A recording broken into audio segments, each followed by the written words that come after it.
Hello, welcome to the podcast.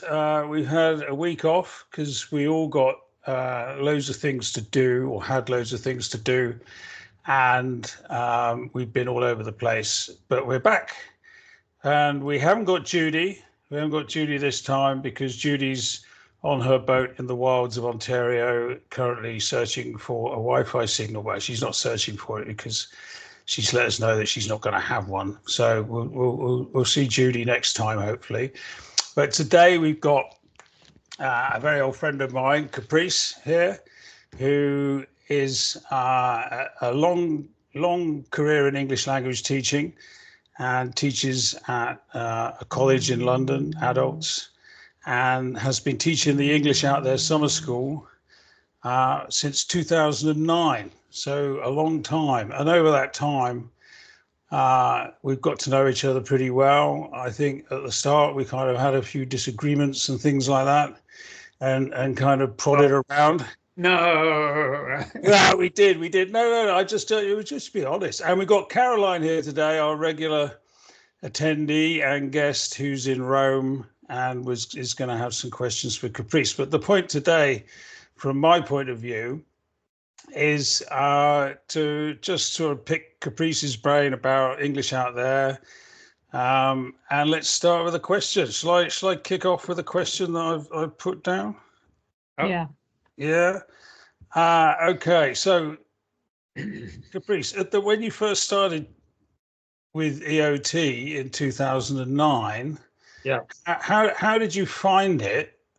And I mean, I'm going to run them all into one question. Like, so, how did you find it as an experience or as a teaching practice? I don't like the word teaching, you know that. And how do you think it's changed, or has it changed over the years, or have you changed in relation to it over the years? Yeah, it's more the latter that I've got as I've got to know it better and seen it year by year, you know, and the way the students respond to it, because the essential model hasn't changed at all, really. Yeah. I mean, we have made small modifications along the way, and along the way too, I've tried different things, slightly different things. You'll probably remember back in 2009, and for several years after, we used to use classrooms. We did. For the first part of the lessons. Yeah. And we've gradually evolved to a model where we don't use classrooms at all. Everything's done outside. Yeah. The first part of the lesson, where they go through the various exercises, we do in public spaces. So, you know, and that's been actually a very positive development. You know, and the students respond very well to that. So I feel like I'm not very precisely answering your question, but that's all right. Giving you some sort of flavor of. Yeah, that's what I want, just to get a flavor of it for people listening. Yeah. So I remember, do you know, like I can remember exactly the moment when we ditched the classrooms, and we were hiring rooms in Islington, weren't we? We hired rooms in Islington. We hired in different places. Yeah, there was the place in Covent Garden, wasn't it? That was quite a nice place, but very echoey. And then the Islington was different. But I remember Pierre from the French agency who sent us all our students. He wanted to see where we were doing the teaching in that year. It might have been 2012 or something. And I think I brought him round and took him round. And I took him to the pub in Islington for a pint. Okay. Or was it? No, it wasn't actually at the time. I think he was over, like sort of beforehand. Or okay, anyway, it's all a bit hazy. But I remember sitting in the pub with him, and I bought him a beer, And don't forget, this is a French agent that is like sort of linked to the Catholic Church, I think, and you know, really trad, very, very staid and sensible. And he had a sip of his beer. I said, "Oh, Pierre, this year we're not going to use any classrooms." And he nearly spat his beer out. And he went, what do you mean no classrooms? You can't do it with no classrooms. I said, no, we can, of course we can. And he was like, well, what are you going to do? I said, well, we're going to use public space. We use cafes, you know, there's like great places on the South Bank and all these like amazing spaces that people go and sit in just to meet their mates. So we can do that. We can use those free spaces. And he looked at me, he said, oh, no, you have to have classrooms. And I in my head, I thought back to like 2007. No, was it 2006? When were the bombings on the tube? 2005, wasn't it? It was 2005. And at that time, when all the bombs went off around London, we had a load of students from CLC in the school, and I handled all the parents coming in, asking questions and dealing with the agent. And like I was at home that morning, and when everyone was leaving central London, I got on my bike and rode into central London because the school was there. We had a nurse, we had someone who'd been on the Piccadilly line who came in covered in soot, who'd been near a bomb and all that kinds of stuff. And I just looked at him and I said, look, Pierre, have I ever let you down? And he went, well, no. I said, well, trust me this time. This will work. It'll be okay. And he went, okay. And that was it.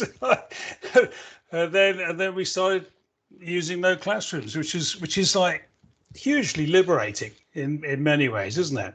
Yeah. No, it is. It brings a certain kind of freedom to the whole experience, which I think the young people really appreciate, actually. So, yeah.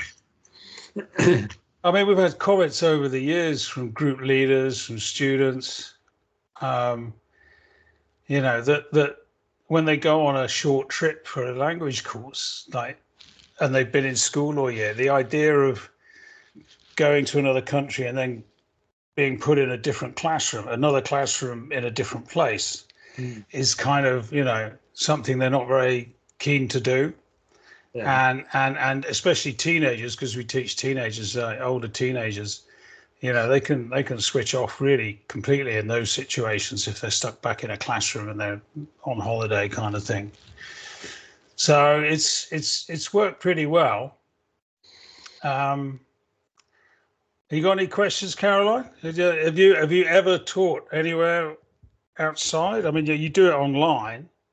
Yeah, no, I had a class once in a traditional school. I was involved for a brief period, but it's definitely not the sort of thing I'm happy to do. It's I much prefer the one-to-one. Yeah, it is kind of crowd control, isn't it? That's the thing. It's like teaching EOT outside and not using a classroom. It's different. It's a kind of different skill set for the teacher, isn't it? I think. Do you think? Yeah. Do you think so, Caprice? Yes, definitely. And you know, I mean, obviously, because I've developed the program through all these years, I'm very familiar with what's required, but every year, whenever I've got a new teacher, I have to train them up and help with the methodology, so to speak, of, you know, even just like very simple things. You know, if you go, like, for example, we use the public area of the National Theatre quite a lot. Because when we go in the morning time, it's only just opened. It's very quiet. It's very quiet there. It's very spacious as well, which is another factor, actually, that you know, because often when you go in the classroom, you know, you're quite aware you're within four walls. So and whereas, you know, we just go in and we sit out. There's these very long tables there, which are very suitable. But just like a very simple thing, which I point out to like a new teacher, that they don't want to position themselves at the end of the table. Because then, then if they want to say to anything to the students, that it's not like a classroom where they're going to get up and raise their voice, which one might typically do if one was in the classroom speaking to the back row. Yeah. In this case, they should position themselves in a central position, and then with the sense that the students are all around them.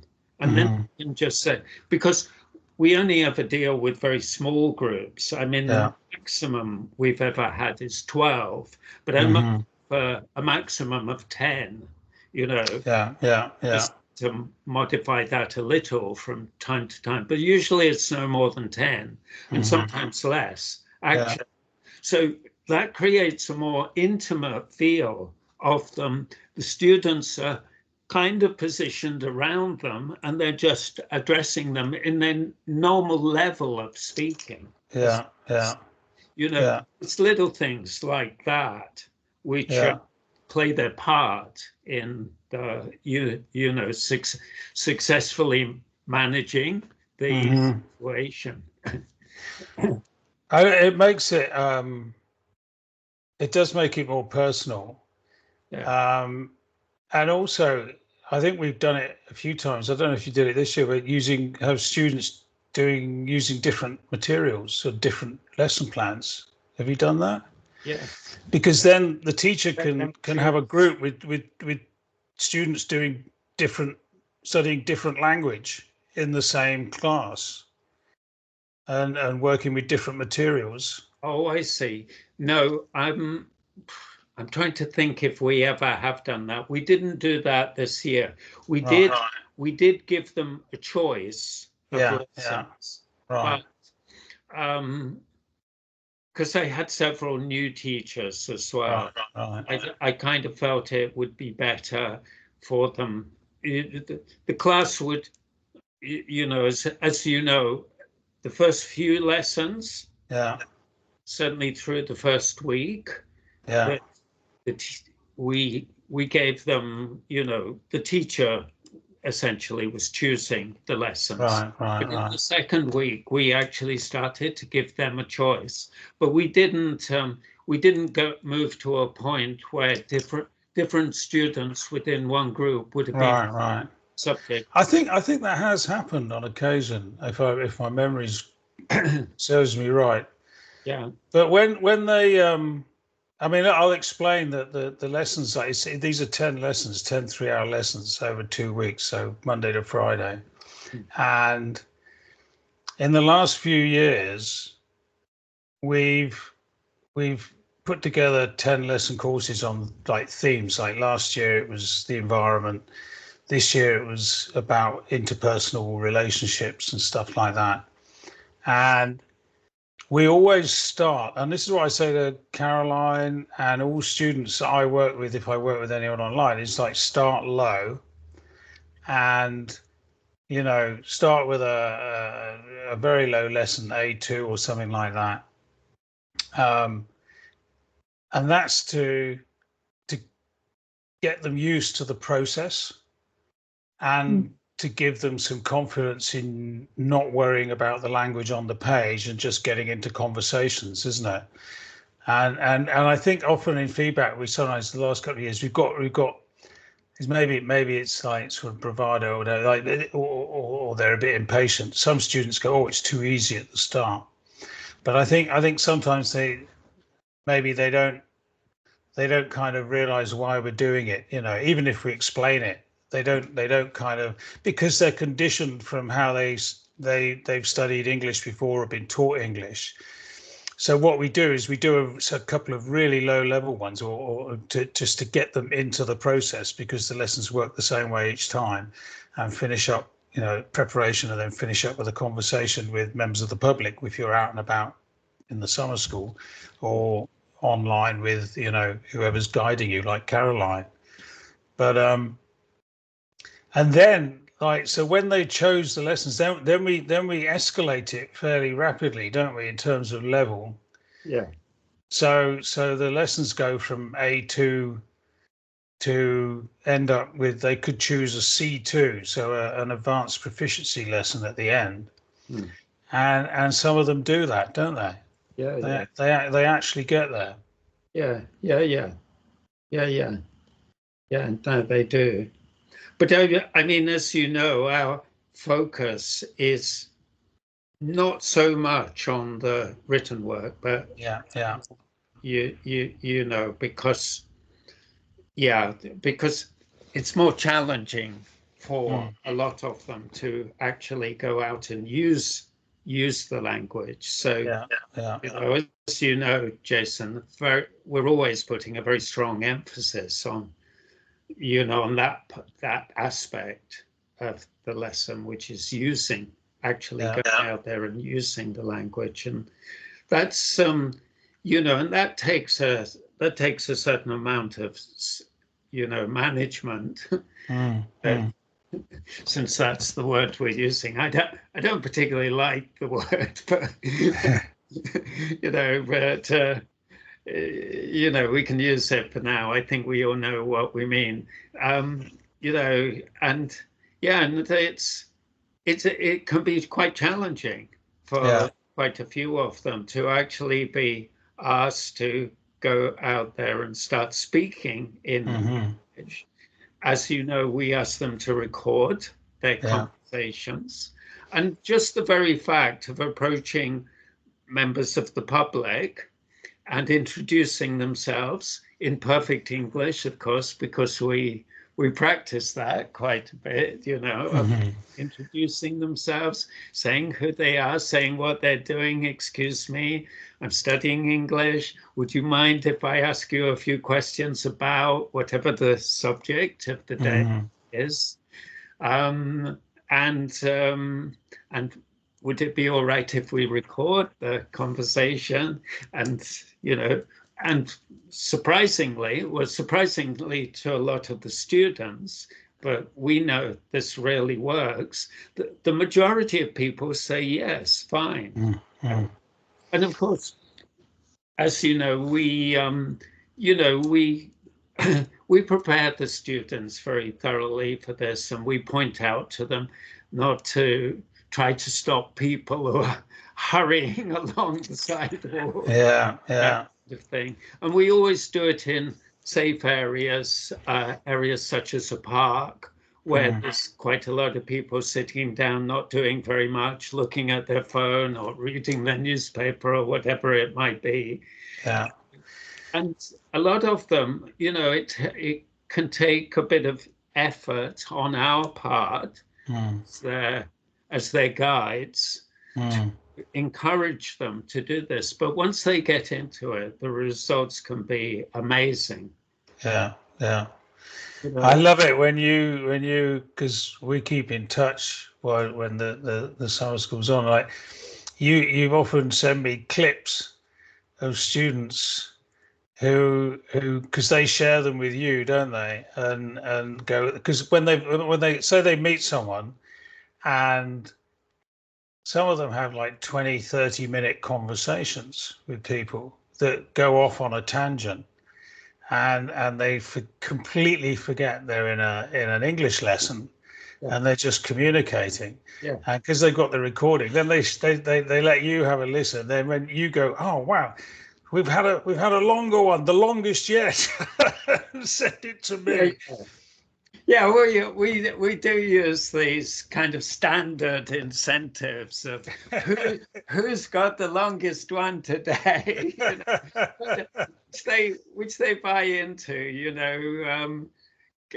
know, human beings, you know, have a strong propensity towards competition. It's a fact, you know, and you get kids. I've had kids, young people, the young students, you know, towards the end of the 2 weeks, and I have to go looking for them to find them. You know, they've got to do these, and I find them somewhere in the corner of the park, and they've been speaking to the same person or same people. You know, they might have found 2 or 3 people, a small group, and for an hour. You know, really? Wow. For a whole hour. It definitely happens, and they're totally absorbed in it. They're totally absorbed, and I have to, because you know we've got to get them back to meeting point with the group leaders. You know, I have to go and eventually have to go and interrupt the conversation, which I hate doing. That's not. It is. It's not good to pull them out of a deep conversation, because you know it's doing them really loads of good in terms of their confidence and fluency. Yeah, I don't want to make it sound like it's all like that. Yeah, you know, every student is different. Yeah. I just want to add, for anyone who's listening to the podcast, we know these are young people. They're mostly under 18, almost all. Just under 18, 15, 16, 17, typically. We never send them out by themselves. We don't let them go off. Yeah. And we manage the area that they're in so that the teacher is visible most of the time when they're working. Yeah. So there's that proximity. I think the proximity of the teacher is important as well to kind of give them confidence to go and speak to people, isn't it? It's like you're there as the backstop kind of thing, you know? Yes, and sometimes with students who are particularly shy or finding it difficult, I'll actually take them.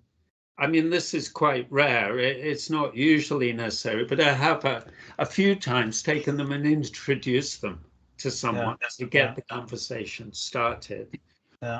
Or even, you know, even spent 15, 20 minutes having them interview me. As a stepping stone. Just to, you know, get them. Yeah. No, absolutely.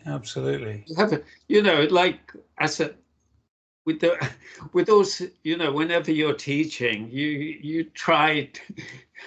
Things don't always work. Yeah. I think that's the thing, isn't it? It's like when you get a young teacher or a new teacher or someone who hasn't done it before, and they're CELTA, Delta, whatever, you know, they're used to teaching in those 4 walls and having complete control.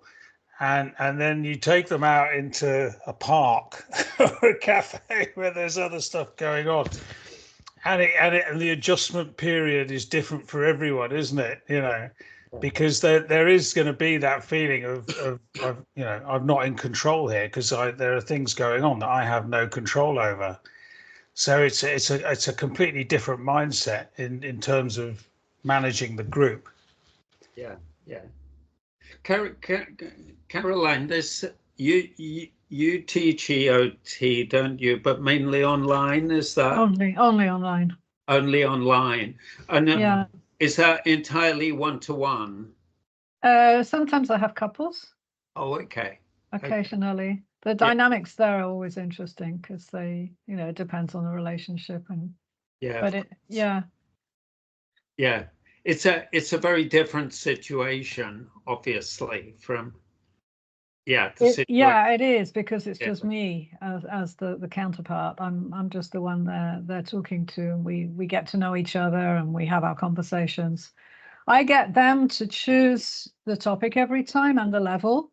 Okay. I mean, as Jason said, I start them off very low because they don't know how it works, and so it's good to understand why you have to do what you have to do, even if you know you're not familiar with it. And then also, as he said, the level of the English is really easy, so you don't feel challenged, and you just can begin to enjoy it and appreciate it for what it is, which is totally different to anything else that anybody's ever done. A lot of people are really kind of fascinated by it. It's like, wow, this is just really different. And yeah, I think I got this message this afternoon, which was really, really nice, from somebody I was helping. And she just said, thank you for having given her her niece trust in herself to be. She's more confident now. And I didn't actually use English out there with her because she was doing something different. I can hear your sheep. And but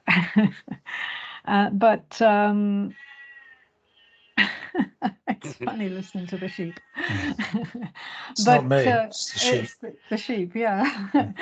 I can hear your sheep. So the point is that I've learned a lot from using it that I can apply in every way. I mean, I remember one of the words that I saw as new for me a long time ago was transformational. Jason was saying how it's transformation. It transforms you, and it makes you confident, and that's exactly what I was able to give this girl through reinforcing what she knows and encouraging her to sidestep obstacles and find a way that is satisfactory for her anyway, so she could express herself on a topic that was very specific that she had to study, and it worked. And I was really, really, really happy because it's something that I got through this, certainly not through any other method. Yeah. Everything else seems to be destructive, and this is so constructive. I mean, that's my feeling. Like when they say, oh, you have to study more because you're not good enough, or you're making mistakes. It's like, oh, come on. There must be another way, and in fact, this is the other way. Mm-hmm. So yeah, it's different 1-to-1. Obviously, I miss out, but. Caroline, what would you say about this? When you say this is the other way, what is it about the EOT approach which leads you to say that exactly? Well, it's very personal, and the topics are very real.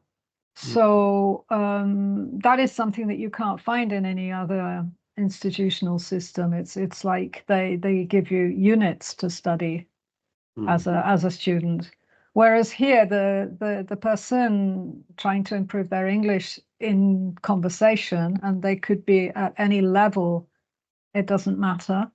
They choose themselves what it is they want to talk about, and they have the opportunity to express themselves in terms of what they think and what they experience. Which is unique, I think, because maybe in the units, in the various preparation books for IELTS and other things, and also general English, they give you the opportunity to give your opinion on a topic, but it's like, I don't know, 2 minutes out of a whole hour. Yeah, whereas this is like, 58 minutes out of a whole hour, when maybe 2 minutes is spent on something. Yeah. I just had a thought. I think that's a really good point, Caroline, and it's just hit me between the eyes, is that because it's about a conversation, and it's about an individual having a conversation, say in a park with someone they've never met before, or online with someone that they're working with. Most English courses, what they do is they stuff them with characters, storylines, things like that, which are other people's lives. Yeah, they're not about you, and about how you feel and what you think and your life. Yeah, and that makes it more memorable. It must do. Yeah, no, I agree, Jason, and I wondered too. Going forward with the program which I'm running for you, that whether we could go even further with that, because it triggered me too, Caroline, when you said that. And one of the ways that gets expressed in the way we do our EOT lessons is I always, after they've got the hang of things, the first few days, I more and more get them to write their own questions Yeah. So we've decided the subject. Certainly early on, we're deciding the subject. Later on, we give them a choice. But we, I always encourage them to write their own questions. So, and those are the questions they're going to take out there and start talking to people about. So they're not something out of a book. Yeah. Or the lesson plan, or wherever it may be. They're personal to them. And I wonder too, Jez, when I said maybe taking it further, would be to think about ways where we do get, like you were saying earlier, give them more choice. So for lessons they're doing, so it's more increasingly chosen by them. Exactly. So they can give them a wider range of lessons to choose from, and then they can choose their own path and their own topics and stuff like that. Yeah, because also, like, it's not just young people. Everyone has their preferences. Some of the boys, they, unsurprisingly, they love to talk about sport and football. Yeah. And not to be too stereotypical, some of the girls like that, but more likely to be interested in fashion or shopping or some such subject, But the point is to give them the freedom to choose, actually. And the personalization of it. Yeah. It's interesting that because like a couple of years ago, like my boys are like 16 and 18 now, so they've been through like, most of secondary school, and my oldest studied French in school and my youngest studied Spanish. And I'd met my youngest Spanish teacher a couple of years before, who is Spanish, a really, really nice lady, because I did some stuff in the school with my non-profit, helping people come up with ideas for businesses and things like that. And so I knew her, and then we had a parents' evening. They do parents' evenings online now. It's a bit like speed dating, and it's kind of weird. 3 minutes, there's a clock ticking, like so. And she said something at the end of it that made me go like, well, I'll email you. Let's have a chat. And she said, okay. And then I was sitting in the car park at Morrison's on the phone with her, and I had a long, long conversation about learning languages. And I said, how do you find it teaching Spanish in a secondary school? I said, because, I'll give you my idea is that it really, there's no incentive for them to do what they're asked to do because they're not learning to speak. And she said, yes, I agree. Right. And I said, well, how about this as an idea? Why don't you, I said, there are some websites, very safe, very well, respected. I think one of the British Council did, where you can find pen pals in schools. So if you had some of your Spanish kids meet with a Spanish pen pal with some kids in a school in Madrid, the boys would probably talk about football, which is what you said. They could prepare some questions and some language about football, prepare their own little EOT style lesson, and then have a chat on Skype with a kid, about football, Real Madrid, la la la, all of that, and then they could do it in reverse, like a tandem, a language exchange. And she was like, "Oh yes, that's really, really good. That would be fantastic." I said, because if they don't think they're going to speak, then it doesn't mean anything to them. Yeah. And she said, I agree. And I said, do you want me to do a little one-page thing with these websites? I'll find the links and give you the process. So I did a one-page potted EOT for Spanish out there, right? And I sent it to her, and she emailed me back going, this is fantastic. This is great. She was all enthusiastic. She said, I'll just run it past my head of department. Go on. That's it. Why? What did the head? It never happened. I never heard anything else. And then I contacted her months later and said, what happened? Oh, the head of the department didn't like it. And did the head give a reason? I didn't get a reason. It was like, boom, shut down. Don't tell us what to do kind of thing. But it's completely true. I mean, just very briefly to give you a bit of my experience of doing French in school. I was terrible. It was honestly, I mean, there's lots of other things I'm not very good at. There's some things I am quite good at. Quite good at English language, fortunately. Oh, you write poetry, don't you? Yeah, but French was honestly my worst subject. I failed it twice. What was then O level, GCSE. Yeah, and so I left school thinking languages, forget it, I'm useless. Yeah. I went to live in Thailand. I think you've probably heard a bit of this anyway. I went to live in Thailand just for 1 year initially, ended up staying 5 years. I became a fluent speaker of Thai, able to read and write. Wow. I didn't know that. You didn't know that? No, I didn't know that. Oh, really? Well, anyway, you should know about I should know, yeah. Yeah, because also, you know, it's relevant too to being a language teacher. Yes. Because then if you've really, shall we say, mastered another language, you know, you understand the process. Yeah. You know, whereas the process of learning French in school taught me not how to do it, but it didn't teach me how to do it. Exactly. You know, and you know, the whole difference was motivation, context.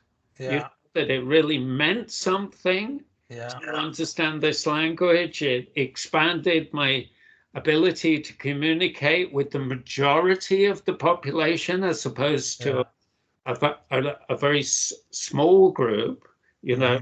Yeah. 15%. You said the C word. Context. Yeah. Because we did previous podcasts with Judy and Caroline, and we talked about context in language learning, language acquisition, that it's absolutely crucial. Yeah.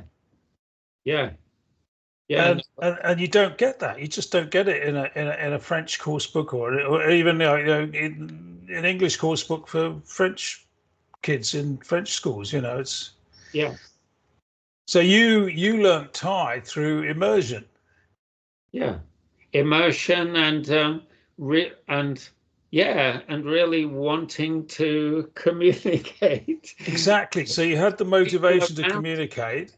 But immersion works like we talked about this in a previous episode, that, you know, where the brain, and you and I have talked about this, and Carol and I have talked about this, you know, with EOT, is that the brain is a pattern recognition seeking a device.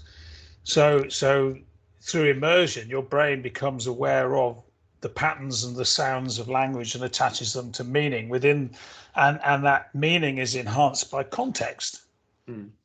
Because the context is repeated. If you say these words in this place at this time with this person in this way, you know, I love the way you talk about patterns. It always gets me. It's so true though. It's like it just bugs the crap out of me that you know, I tried to help a secondary school teacher who told me that if she could find any other job, she'd do it. She'd give up teaching because she hated it so much. And I can understand, because she's getting no reward from hours and hours of teaching. No reward, because she's not seeing any improvement. And people's brains we're hardwired to stop doing stuff if we don't get a reward. That's why, you know, like when we were hunter-gatherers, we didn't chase animals to eat them if they were quicker than us. Right? Because we knew we'd spend all our energy trying to chase something that was going to get away, and then we'd die. So we didn't chase stuff that we weren't going to succeed in. Yeah. You know, and that's really basic stuff that hasn't filtered through to mainstream education. Yeah. It's amazing. Yeah.